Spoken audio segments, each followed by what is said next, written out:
대한민국 1차 베이비부머 세대 약 700만 명이 이미 은퇴했습니다. 그리고 지금은 2차 베이비부머 950만 명이 은퇴를 시작하고 있어요.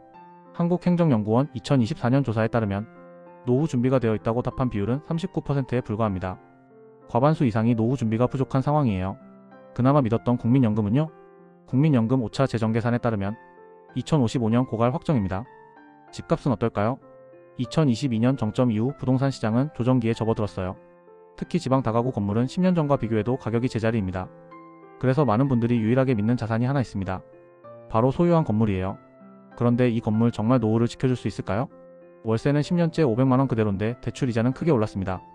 2020년 8월 은행 평균 대출금리 2.63%에서 2024년 4.5%까지 올랐어요.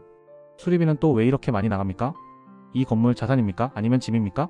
지금부터 월 500만원 받던 건물을 1000만원 버는 건물로 바꾸는 방법을 말씀드리겠습니다. 먼저 관점을 바꿔야 합니다. 지난 20년간 부동산 투자의 공식은 간단했어요. 사서 기다리면 오른다. 재개발, 재건축을 기다리면 시세 차익이 났습니다. 실제로 KB국민은행 통계에 따르면 2000년부터 2024년까지 수도권 아파트 가격은 연평균 6.78% 상승했어요. 그런데 지금은요? 부동산 시장은 크게 변했습니다. 재개발 예정 지역도 20년을 기다려도 소식이 없는 곳이 수두룩해요. 시세 차익을 기다리는 투자 이제 끝났습니다. 그렇다면 어떻게 해야 할까요? 답은 현금 흐름입니다. 매달 통장에 따박따박 꽂히는 월세. 이것만이 노후를 책임지는 거예요.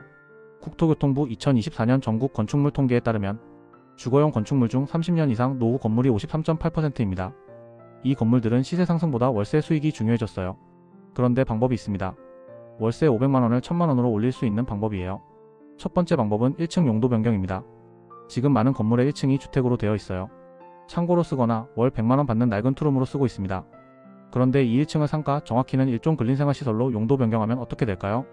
경기도 지역의 실제 사례입니다. 30년 된 3층 다가구 건물 1층 주택에서 월 100만원을 받고 있었어요.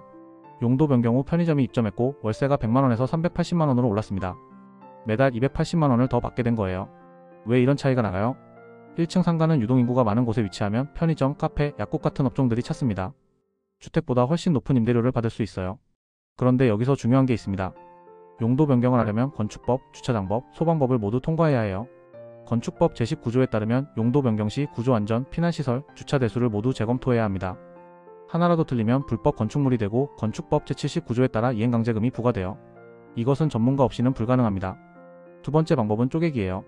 통계청 2024년 인구조사에 따르면 1인 가구 비율이 36.1%까지 올랐습니다. 10년 전과 비교하면 1인 가구는 급증했고 대가족 가구는 급감했어요. 이게 무슨 의미일까요? 공실만 나던 30평대 3룸 이제 찾는 사람이 줄었어요. 신혼부부도 넓은 집보다 적당한 면적의 깔끔한 집을 선호합니다. 그런데 1인 가구는요? 작고 깔끔한 원룸이 있으면 선호해요. 실제로 부동산 중개 플랫폼 데이터를 보면 수도권 원룸의 수요가 대형 평수보다 훨씬 높습니다. 경기도 지역의 실제 사례예요. 25년 된 건물 3층 32평 3룸에서 월 150만원을 받고 있었습니다. 이 공간을 풀옵션 분리형 원룸 3개로 쪼갰어요. 원룸 하나당 월 85만원씩 받게 됐고 3개 합쳐서 월 255만원이 됐습니다. 원래 150만원 받던 걸 105만원 더 받게 된 거예요. 2층, 3층을 모두 쪼개면 어떻게 될까요? 매달 200만원 이상을 추가로 벌 수 있습니다. 정리해볼게요. 1층 용도 변경으로 280만원 더 벌고 2층, 3층 쪼개기로 200만원 더 벌면 월 500만원 받던 건물이 월 980만원이 됩니다.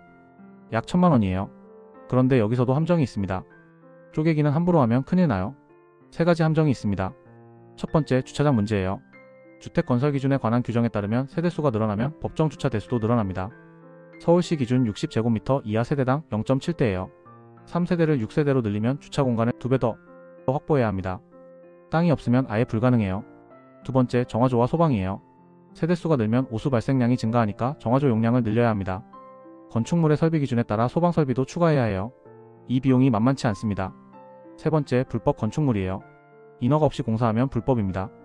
국회 국토교통위원회 2023년 국정감사 자료에 따르면 적발된 불법 건축물 중 무허가 무신고 건축이 87%였어요.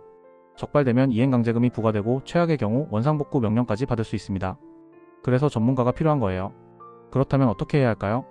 법규 검토, 인허가, 금융, 설계, 시공을 한 번에 해결하는 건축 파트너가 필요합니다. 실제로 성남, 수원, 용인 지역에서 이런 방식으로 진행된 프로젝트들이 있어요. 경기도 지역에서 진행된 한 프로젝트에서는 월 480만원 받던 건물이 8개월 만에 월 1150만원 받는 건물로 바뀌었습니다. 어떻게 가능했을까요? 첫째, 사전법규 검토예요. 용도 변경 가능 여부, 주차장 확보 가능성, 정화조 증설 필요성을 미리 확인합니다. 둘째, 금융 연결이에요. 시공사 협력 금융을 통해 대출 금리를 낮춥니다. 협력 금융으로 진행하면 금리 부담을 줄일 수 있어요. 셋째, 인허가 대행입니다. 용도 변경 신청부터 사용 승인까지 모든 행정을 대행해요. 건축사 사무소와 시공사가 협력하면 이 모든 과정을 6개월에서 8개월 안에 끝낼 수 있습니다. 정리해볼게요. 대한민국 50대 60대 건물주들이 지금 직면한 현실입니다. 국민연금 고갈, 부동산 시장 침체, 대출 이자 상승. 그런데 방법이 있어요. 첫째, 관점을 바꿔야 합니다. 시세 차익이 아니라 현금 흐름이에요. 둘째, 1층 용도 변경으로 월세를 더 벌 수 있습니다. 셋째, 2층 3층 쪼개기로 월 수익을 더 늘릴 수 있습니다. 넷째, 혼자 하면 안됩니다. 법규, 인허가, 금융, 설계, 시공, 전문가에게 맡겨야 해요. 그렇다면 지금 당장 무엇을 해야 할까요? 100만원 상당의 내 건물 월세 2배 상승 가상 시뮬레이션을 받아보세요. 건물을 직접 보고 용도 변경 가능 여부, 쪼개기 가능 여부 등을 통해서 월세를 정확히 얼마까지 올릴 수 있는지, 총공사비는 얼마가 드는지, 그래서 최종 수익률이 몇 %가 나오는지 알려드립니다. 단 11월은 선착순 10건만 진행해요. 대표 건축사가 직접 진단하기 때문입니다. 지금 바로 고정 댓글에 있는 링크를 클릭해보세요. 30초 만에 신청할 수 있습니다. 건물이 황금알인지 돌덩이인지 지금 확인하지 않으면 10년 뒤에도 월 500만원 그대로예요. 지금 바로 고정 댓글 링크를 클릭해보세요. 감사합니다.